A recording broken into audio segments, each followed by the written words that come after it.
Hello, everyone.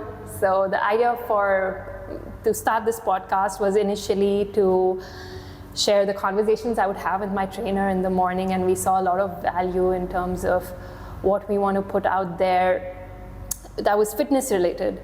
But then as I started talking to people, I realized that everyone looks ordinary, but there is something extraordinary about their story. Everyone has their journey, and I have one such person here, Yaqoob, who is Hello. my husband's childhood friend.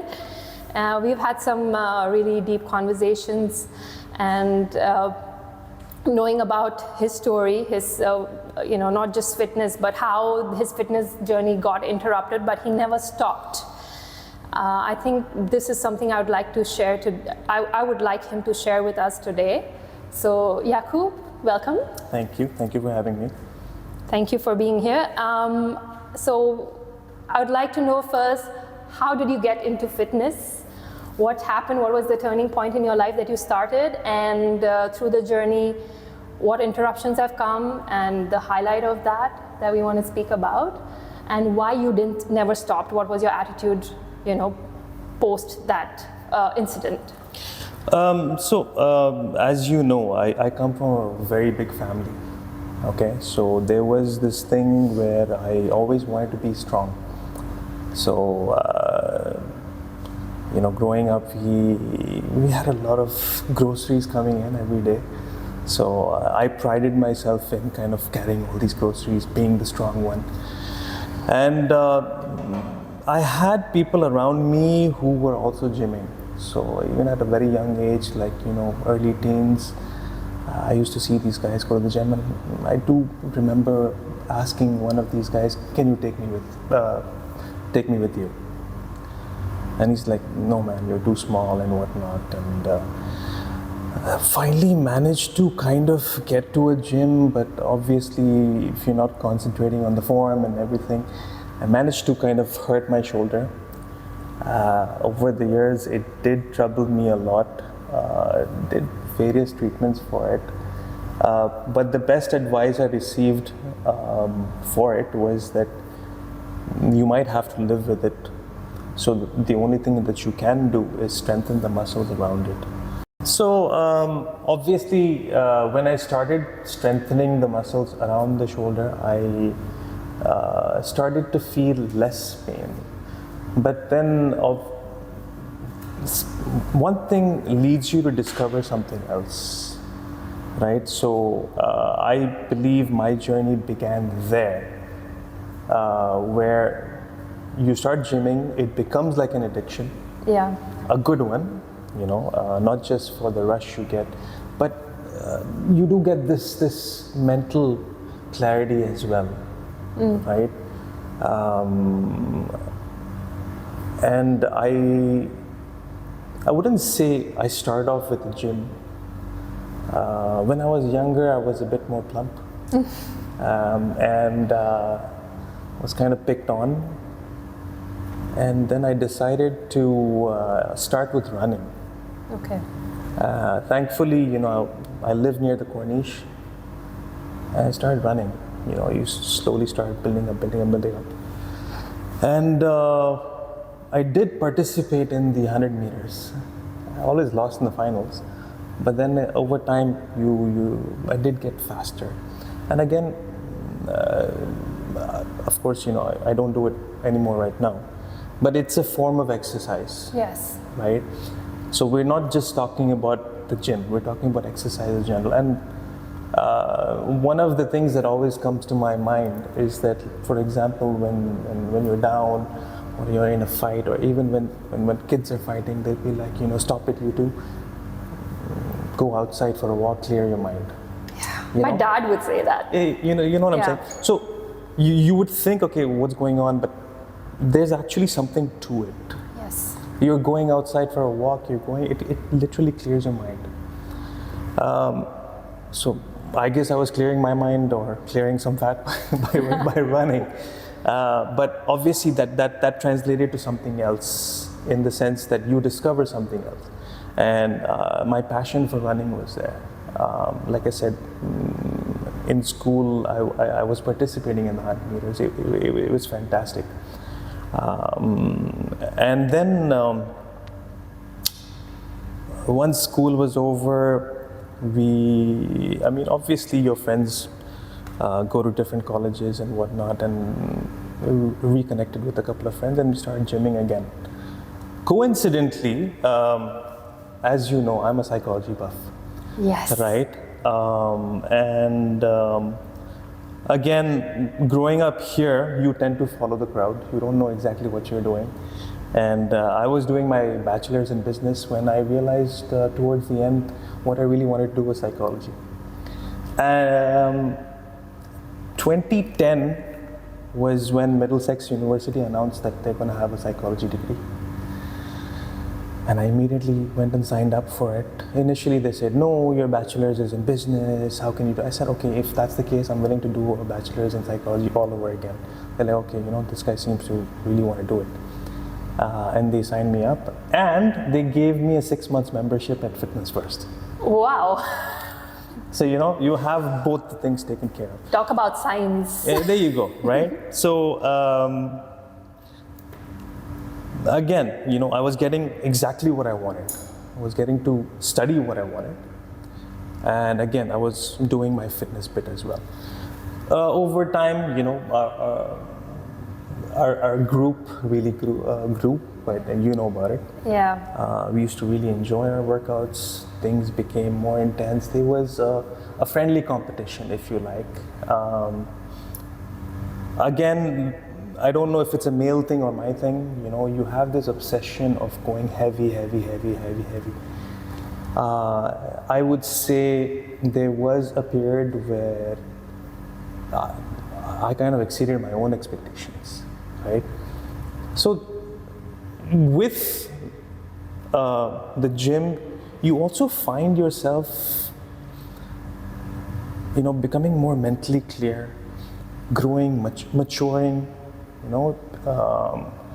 Otherwise, that particular time that you would have used, which you're using in the gym, you would kind of just while it away for useless stuff.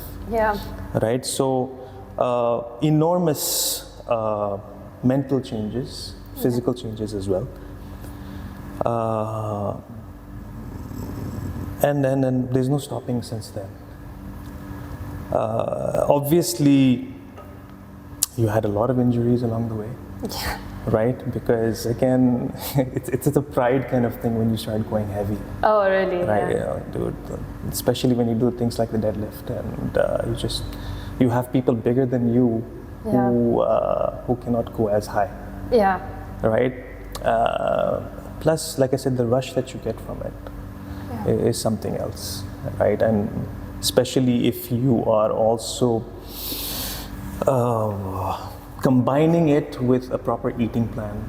Yes. Or some sort of diet plan, and then you start to see the results. Like I said, it is something which it's limitless, right? And again, I would say there's limitless mental clarity that you get from doing such things. Of course, I don't know if it's very relevant right now, but you do know that I have done work with kids with autism as well. That's a different part of my life, which pretty much is around the same time where I was doing my master's and I was doing the gym and I was also working with these kids. It's a combination of those factors where again you grow mentally. Yes. Right? 2017 was a turning point for me. I was pretty much at my peak at that time. Fantastic, still doing well. My father, he has a pacemaker, so it was always going to be one of us that was going to get it, and I consider myself lucky to have inherited this thing where I had to put a pacemaker. And I fondly remember this journey. I call it a journey, right? Because I started with kind of achieving my goals, one by one. You do the masters, you do the gym, you work with the kids, and then you have this, all of a sudden this surgery comes about. Now, one of the things that I tell everybody is that you get these signs in life, right? And it might be that you'll have this struggle, but understand one thing: you need to embrace the struggle, because it's a sign that you're moving up, you're transcending in a way, right? But you need to embrace it. Now we're talking psychology, and this is what I wanted to get into with you. So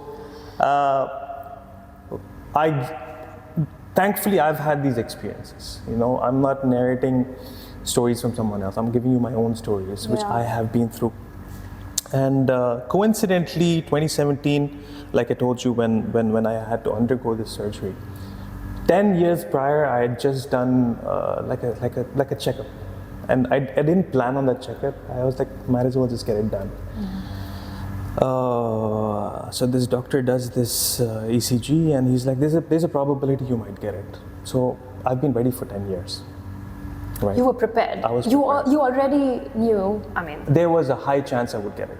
Okay. Right. So it's like, okay, fine. 10 years. I was just a random checkup, which I did not plan. But again, it was there somewhere at the back of my head for 10 years that, okay, this might happen. So the moment it came, I accepted it.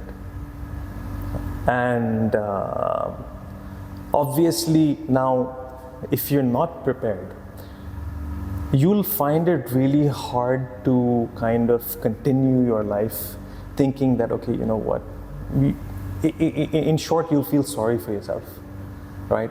Yeah.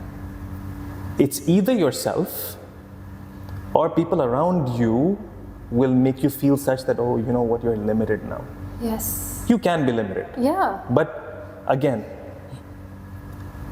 how much you want to stretch is up to you. How limited you want to be is up to you. All right? I was in the gym when I first started feeling the effects, right? There were these little blackouts happening. But nonetheless, I was still hitting it hard, right? But it got to a point where I had to get myself checked out, right? And for all the checkups, I went myself. I drove myself.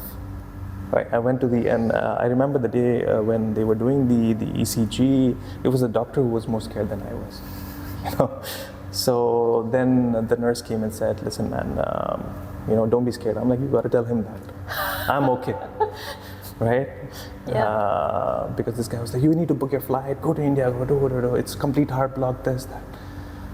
I said, "It is what it is." She's like, "Do one thing, just go to the Russian hospital, go to the emergency, get a second opinion. In all probability, it is that you would need this device." I said, "Okay, fine." So again, I take my car, I drive myself to the hospital, I admit myself, and the next thing I know, we've got all these machines hooked up to me, measuring every single thing, and they tried to rule it out. Yeah. They did a good job, They did this angiogram. These tests are painful. You had this MRI scan, and they were drawing a lot of blood. There was a male nurse over there. And every time, the blood results used to come in, he was like, "Your blood results are really good. What have you been doing?" I said, "I don't eat much, and I do exercise regularly." He's like, "But this is like fantastic. I mean, if anybody has blood results like this, there's no way you should be having a problem." I'm like, "You cannot fight genetics, all right?" And I knew it was coming one day or the other. 10 years I've been preparing for something like this. So I said, okay. So finally, the day of the surgery, this guy goes, it's a 1-hour surgery, he puts it in. Obviously, your family are your well-wishers, okay? But like I told you before, limiting yourself, feeling sorry for yourself is not going to help you. I'm coming up to 7 years with a pacemaker, and every time, this thing, it comes up in conversation, people are like surprised. They're like, how? First thing they're like, are you okay? I'm like, until I told you, you didn't know. Yeah, I couldn't tell. I know. And every time I look at you, I totally forget about it. Exactly. So that's the power of your thoughts, right?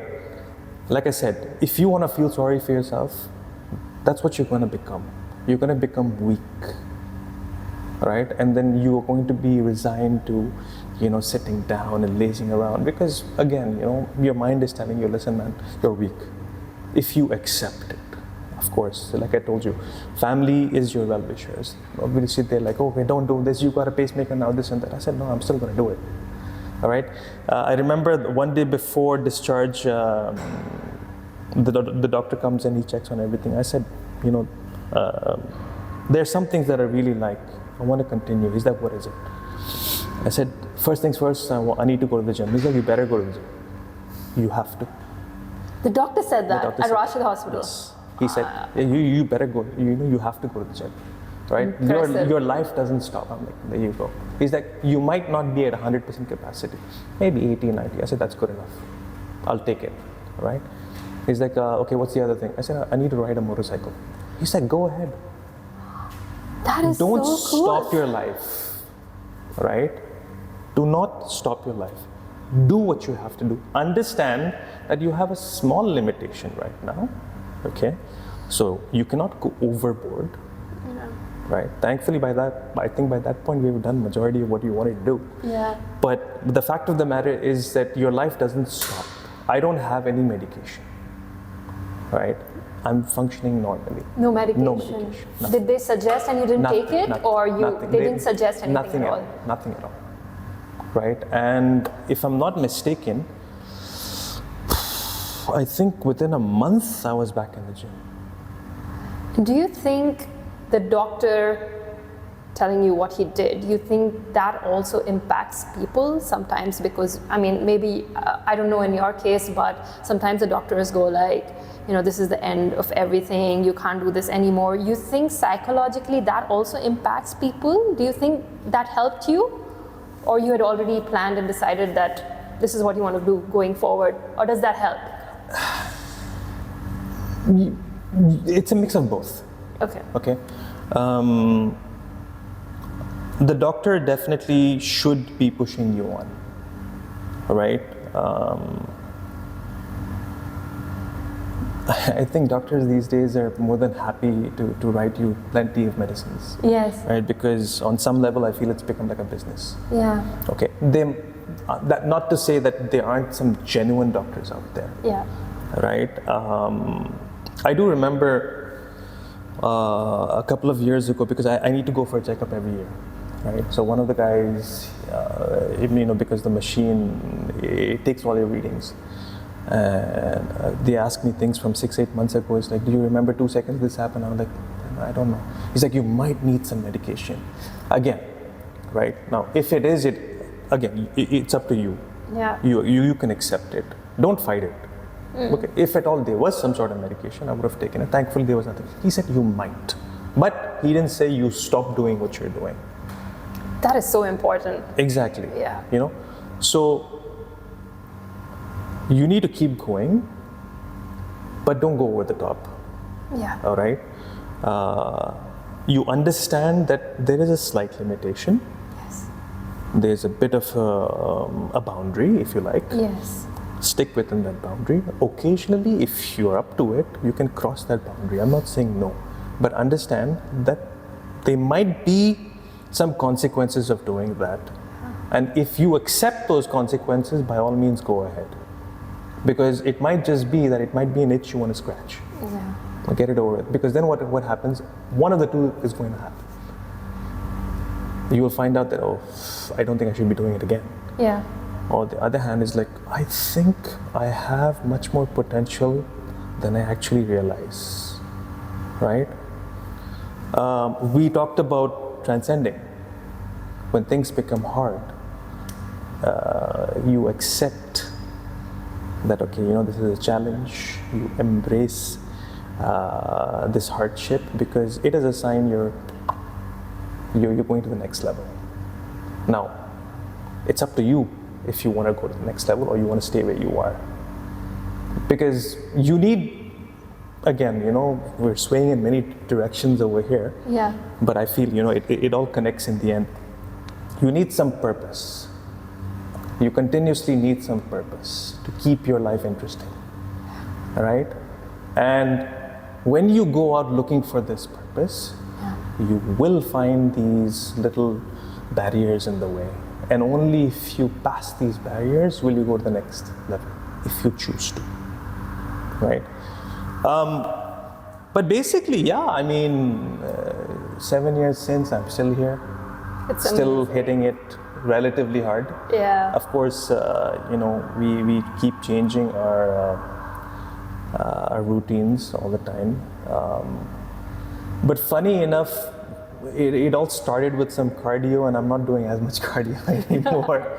But nonetheless, it also boils down to, I would say, if you have a good training partner, or generally, even in life, you're in partnership with someone, you feed off each other's energies.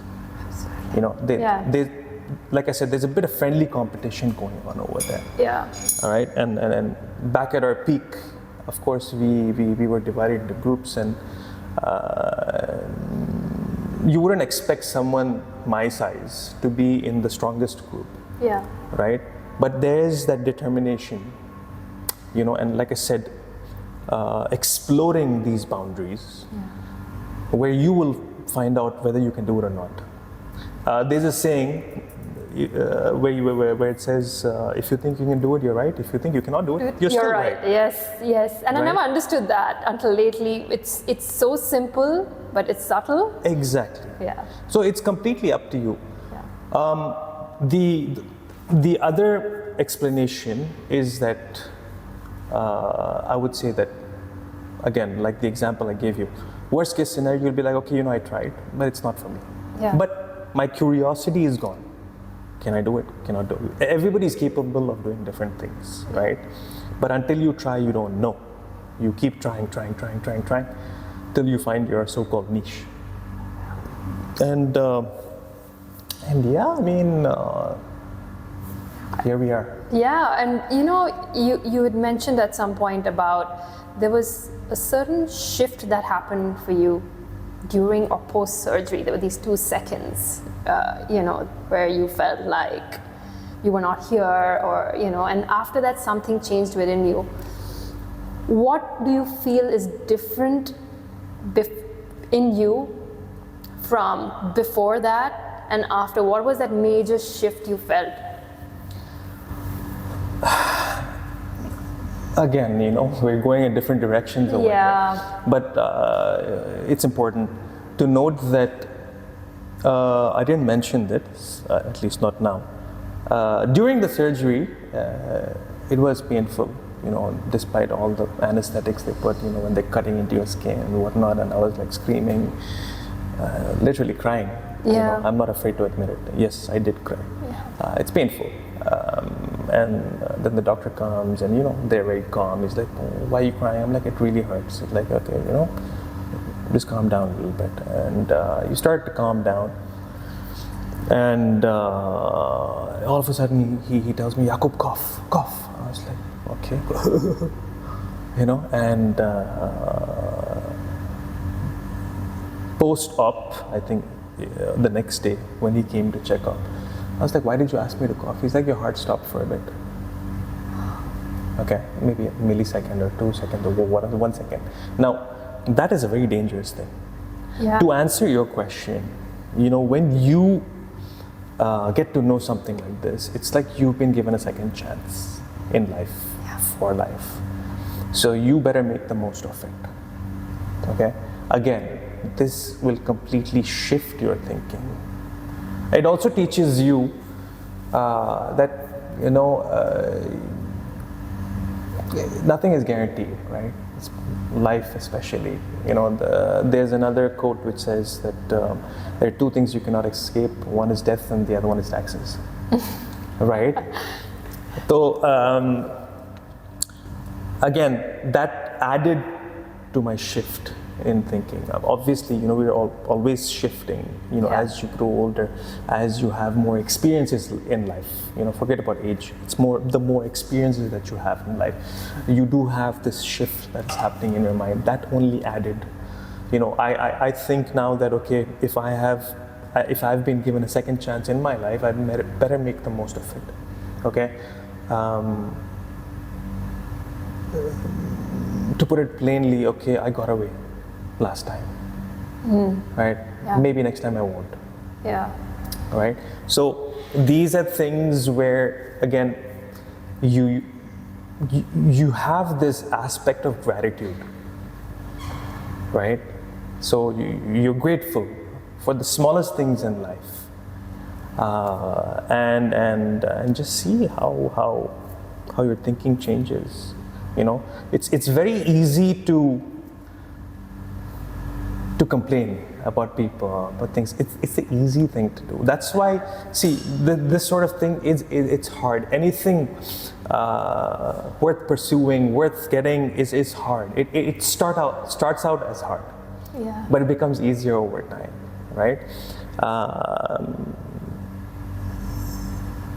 My thinking has shifted. One of the main things that has shifted is that there's no winning and losing. It's winning or learning. It prepares you the next time round for something even better. Yeah. All right, so you become better equipped. Yeah. So again, my second lease of life, if you like, it has definitely made me more grateful. You get to that sort of thinking where you're like, okay, when they say it is what it is, Yeah. that's a very powerful thing. It is what it is. Yes. It is really powerful in the sense that, okay, you know what, it's saying that this is not in my control. Okay, I'm not going to try to control it, because in life that's what happens. You're not meant to control some certain things. There are variables that you can control, okay, and even that you are supposed to be doing, according to me, my perspective, up to a certain point. People get frustrated. Why? Because they try to control something they're not supposed to be controlling. Don't do that. So it is what it is. Again, accept it, move on. Move on, go to the next thing. Don't be so fixated on that one thing that, I need to, because if you are, there's so much happening around you. Yeah. And most of the times, you don't have to look very far. It's happening in front of you. I mean, see, we're here. Yeah. All right? We're doing this now. But we've known each other. I've known Rajiv for the better part of my life. All right? Again, we're coming back like a full circle kind of thing. We started here, you go around looking, other places here and there, but you end up here and you get the maximum, you get what you want. Yeah. Very close to what you are. But the opposite is the same. That if you're so fixated and that I need to happen, I need to make this happen, and this, that, and everything, people around you are going to start going farther away. Yeah. You don't want to drive them out. Okay, so like I said, it doesn't happen. It's okay. There'll be another opportunity. You create another opportunity. When you're in the flow, everything sort of starts falling in place. Now, this was just a thing that I was doing because I love doing. There are people I talk with, and I would get so inspired, and I would always think this should go out there. But the idea of putting it out there never happened. I had to take that step. For me, it's not about having followers or subscribers. I feel that if I have the intention for someone to listen to this will reach them. And I'm very grateful. Talking about people, like I said, you drive people away. A couple of years ago, I decided I was, you were talking about having a good partner in your gym and stuff. So I was surrounded with people, and I knew I didn't belong there. And I kept telling myself, why am I here? Why am I among these people? And the moment I decided I don't want this, everything shifted. Yeah.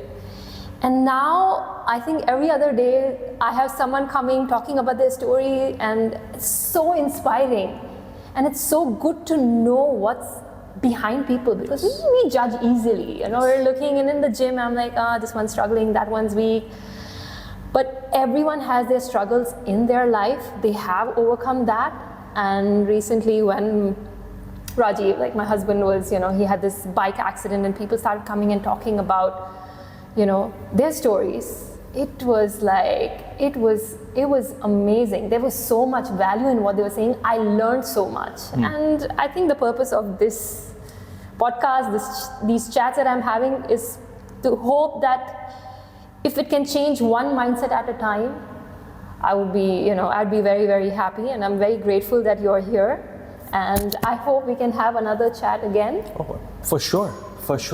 You know, I'm always happy. Like I said, you know, we have these experiences in life, you know, for a reason.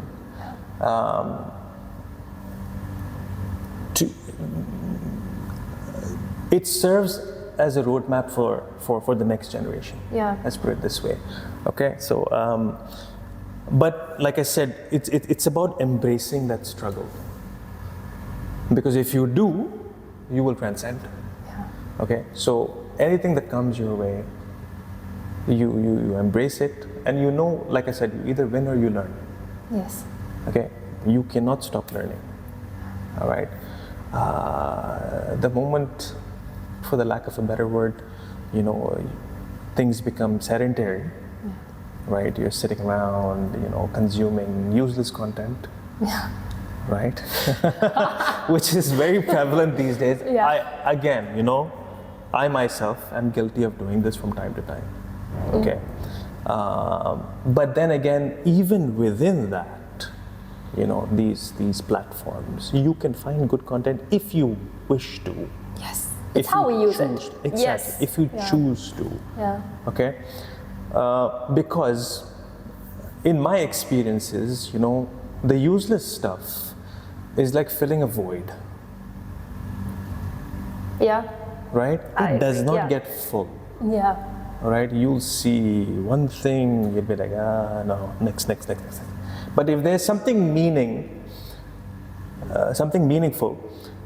you reflect on it. It keeps you busy. Yes. Right? And again, when you really go a little bit deep into it. Yeah. Again, you know, I forgot to mention this. One of the main reasons why I wanted to do psychology is not because I wanted to learn about people. I wanted to learn about myself. That's a I good think one. that, there's another probably saying. Correct me if I'm wrong. I'm not very good with all these things, but there's a saying where you need to kind of master yourself. Yes. Self-mastery is a thing. Yeah. You know. So if you can kind of understand why you are feeling in a certain way in a certain situation, only then, you know, they say, why don't you try placing yourself in my shoes, kind of thing. You'll understand that, okay, you know, I feel like this, maybe he's also feeling like that, or you'll also understand there is a difference between all of this. You'll start to understand other people also better. Yeah. Right? Again, you go into another aspect where you listen more. Right? But you listen to the right content. Yeah. Right? There's just too many things intertwined over here. But again, it's a choice you make. Right? Yeah. If there's some basic about whatever we've been talking about, it's a choice that you make. Like you said, control. You know, there are things that we can and we can't control. Exactly. And self-mastery, if you get there, of course, that's been my lesson lately. It's the way you respond to everything in life, the way you understand people. I never thought of like learning psychology to understand myself, but ultimately it does get to that, because I realized I was just gulping so much content about psychology, but I wasn't applying it. Yes. And I wasn't applying it on myself. It was only, even in spirituality, they say, keep coming back to everything is within, you're always projecting, everything is a reflection of the world inside. I couldn't get it, but at some point it did click. And that changes so much. I look at the same people in a different way. Yes. That realization that everyone's trying their best. And then going back to the gym, I think I learned it from there. I'm looking at people, and then you go in this meditative state. I'm watching people struggle with weights, and I'm like, this is life. Yes. Everyone's, someone can pick a 2 kg, someone can pick a 10 kg dumbbell, and I have gone through that whole, phase of growing, and everyone's growing and everyone's doing their best. If someone's just started their journey, you give them a 20 kg dumbbell, they're not going to be able to, because they can't handle it. Correct. And that's the physical aspect of it. Yes. But there's a psychological aspect with the conditioning, with the background people have. And I didn't want to accept it maybe from a ego, from the point of the ego. We don't want to accept. We want to look at people in a certain light. Yes. But everyone's trying their best. These things, it is what it is. Everyone's always trying their best. They're such simple truths. Yes. And it brings so much peace, and I still keep forgetting about it at some point. And this is how we are conditioned. But it's beautiful when you get there. The peace of mind is just, it's amazing. It's amazing. 100%. I mean,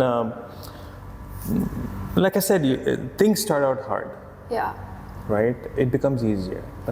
But there's a reason why you took it up in the first place. Yeah. Right? Because you get that feeling that, okay, I feel there's more purpose. There's a bigger purpose to my life right now. Mm-hmm. I need to go to the next level. And if I have to go to the next level, things have to be hard initially. Yes. Right? I need to go through that, because only then will I understand what it takes. Yeah. Or what someone who has reached that level, what they underwent. Okay, you mentioned about a newbie coming in and building up on the weights. Yeah. Okay. Of course, like I said, peak time of fitness and everything, I wanted to go real heavy. There was a time where I was like completely stuck on the deadlift at one particular weight. And it's funny, you see how life comes back. And the other day I was talking to my nephew, who I think he's 19, and he tells me that uncle, I'm stuck at the same weight. And I was like, this seems like a universal kind of thing. Again, you try and try. But the magic happens when you stop trying to control. Okay? So just to put things in numbers, this deadlift was around 70 or 75 kilos on each side, and bar must have been 20, and I was stuck over there for a long time. And coincidentally, he's stuck at the same place. Right? You can move up to a certain level pretty fast, but to get to the next level, it's not going to be easy, right? Because probably there's a certain amount of weight which you can carry easily, right? Everybody has a particular body type. Maybe you have that much strength, or maybe because of your other exercises you've built up that much strength. But to build that little bit extra, we talk about core strength, a lot. Yeah.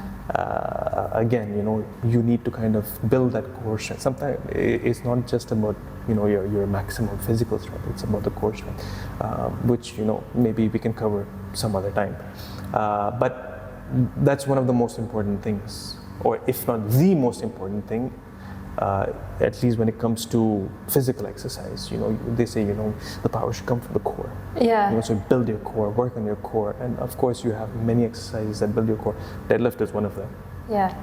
But what happens over here is that, at least for me, the way it happened, how I crossed that barrier, was that when I said, what, it is what it is. I'm just going to let it go. Yeah. And the next day I come in and it was relatively easy to pick it up, right? So again, don't try to control it, okay? Yeah. Okay, so you cannot do it today. I'll come back. I'll try it tomorrow. Okay, fine. But I'm not. I was so fixated on it. Yes. I need to do it. I don't need to do nothing. Right? It's something which, it's being a man. It's part of my ego. Yeah. Trying to lift higher. Yeah. Right? And again, for me, it was a special achievement, given that my stature is a bit small, right? So it was like, wow, there's some people who are bigger than me who can pick it up, and then I was like, yeah, okay. But the moment you let it go, that's where the magic happens. You sound like a Zen master, because when in Buddhism, I would read a lot about Buddhism as well, and that's one thing. It's very hard to understand from your logical mind, And the Zen masters have said, and it's a paradox. If you want to control something, let it go. Exactly. And it will fall in place. Absolutely. It's magical. And again, I think it's just in us that we want to control the consequence. We want to control the outcome. Correct. And it is true. Every time, even, in so many situations in my life, when I've let go, or you call it surrender in spirituality. Yes. It just takes such a turn that I could have never imagined, I don't know where that comes from. It's so mysterious for me still. It's again another simple truth, but it works. 100%. Everything starts falling in place, and I have to keep reminding myself every day still, let it go, let it go. I still want to control my kids, I still want to control a lot of things around, but surrendering is, it's amazing. And then it's like swimming, you go into the flow, you're in a stream, they say, when you're in a stream and you go with the flow of the water, and you're fighting against the stream, it's going to be hard. Yes. And this is, I think, a lesson a lot of people need to learn, I think. See, again, when it comes to these lessons, we all know it, right? All of us know it.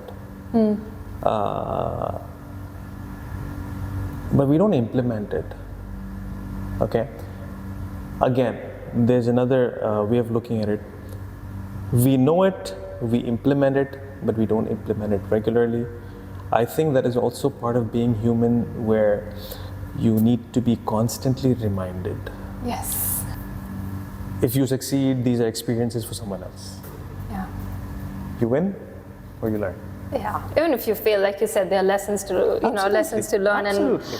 And I'm very grateful that I've been recently surrounded with people who are changing my life, and your story has changed me over a period of time. And this is, I hope someone hears this and they get to, get some lessons out of this. Thank you so much. Thank you so much for having me, and I look forward to doing this again. Sure, thanks.